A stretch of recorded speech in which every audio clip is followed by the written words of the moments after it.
बानी पीटीआई की जानिब से ये कहा गया है कि वो तहरीक चलाएंगे और इस सिलसिले में वो खुद इस तहरीक को लीड करेंगे, लेकिन क्या जेल में रहते हुए वो तहरीक चला पाएंगे? ये बड़ा एक अहम सवाल है जो ज़ाहिर है आज हम शामी साहब के सामने रखेंगे, क्योंकि हुकूमत का तो ये मानना है कि अगर किसी ने कानून हाथ में लिया तो फिर वो धर लिया जाएगा। क्या फिर जो है वो कोई कन्फ्रंटेशन की सिचुएशन जो है उसका हम सामना कर सकते हैं? बानी पीटीआई ने आज एक बार फिर चौथी मरतबा पॉलीग्राफिक टेस्ट कराने से इनकार कर दिया। आज भी 12 रुकनी टीम अडियाला गई थी, लेकिन वो वहाँ से खाली हाथ वापस आई है। दूसरी तरफ जो 190 मिलियन पाउंड केस है उसमें सज़ा मअतली की दरख्वास्त पर 5 जून को समाअत होगी और उसमें आज नैब की जानिब से 5 रुकनी प्रोसिक्यूशन टीम जो है वो भी तश्कील दे दी गई है, यानी नैब जो है वो भी भरपूर तैयार है। अब सवाल ये कि अगर तहरीक चलती है तो क्या तहरीक के लिए लोग बाहर निकलेंगे? क्योंकि एक टेस्ट केस था और वो था कल जब सियालकोट में PP 52 संबड़ियाल का ज़िमनी इलेक्शन हुआ और वहाँ पर नून लीग ने मैदान मार लिया। वहाँ पर क्या सूरत हाल रही उस पर तफसील से बात करेंगे, लेकिन पहले ये सुनिए कि इस पर पाकिस्तान तहरीक-ए-इंसाफ जो है वो किस तरह से जो है वो इसके बारे में कह रही है कि यहाँ पर मुबैना तौर पर धांधली हुई है। सलमान अकरम राजा साहब क्या फरमा रहे हैं वो सुनिए, फिर हम बात पर आगे बढ़ाएंगे।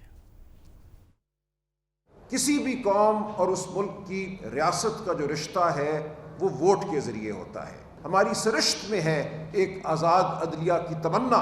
इस कुर्राए अर्ज़ पे, इस ज़मीन पर हाकमियत अवाम की है, तो हमें बहैसियत कौम अब ये फैसला करना है कि क्या हम एक रेवड़ हैं, हम भेड़ बकरियां हैं, हम एक कब्रिस्तान के बासी हैं, हम लाशें हैं, या हम जिंदा इंसान हैं। कल डाका सिर्फ संबड़ियाल के अवाम की राय पे नहीं डाला गया, डाका आपकी इज्जत नफ्स पे डाला गया है, आपके वजूद पे डाला गया है, आपको इंसान नहीं समझा गया।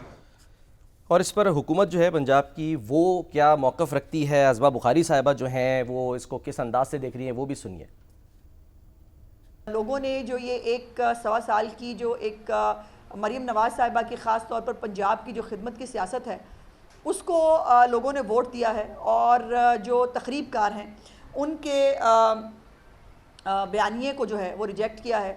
जो इदारों के ख़िलाफ़ आज भी जो है वो बरसरे पैकार है, आज भी इदारों के ख़िलाफ़ गंदी और घटिया सियासत हो रही है। जिन्होंने रोने धोने का उनका एक पुराना वतीरा है। मेरी गुजारिश ये है कि थोड़ा सा स्क्रिप्ट बदल लें। अब ना हम बहुत अजीब हो गया है, बहुत एक रूटीन हो गई है, कुछ नया करें। शामी साहब क्या समझें जो खिदमत की सियासत कर रही हैं मरीम नवाज़ साहिबा, ये उसका नतीजा है?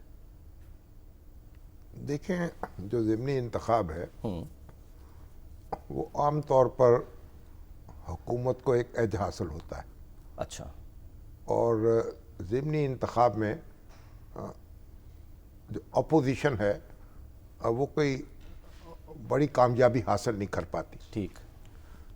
लेकिन हमने देखा कि जब इमरान खान साहब वज़ीर आज़म थे उस वक्त डस्का में एक ज़िमनी इंतखाब हुआ था। जी हाँ।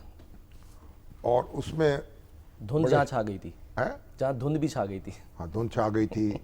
जो प्रिजाइडिंग अफसर हैं वो पहुंच नहीं सके थे और बड़ी धांधली की शिकायत हुई थी। फिर इलेक्शन कमीशन का फैसला भी आया था। सही। कुछ कार्रवाई भी हुई थी कुछ सरकारी अफसरों के खिलाफ। बाद में फिर हाई कोर्ट ने उनको रिलीफ दे दिया, ये कह के कि इन पर महकमाना कार्रवाई होनी चाहिए। तो उस वक्त यानी PTI जो थी उसकी हुकूमत थी, इसके बावजूद उसके लिए मुश्किलात थी। ठीक है।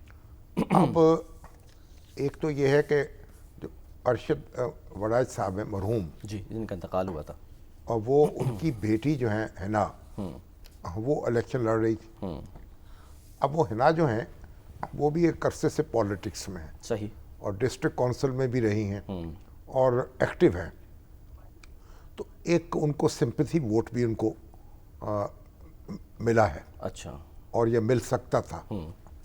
और दूसरा ये है, अच्छा, जो उनके वालिद हैं वो 3 बार यहाँ से इलेक्शन लड़ चुके हैं। ठीक है।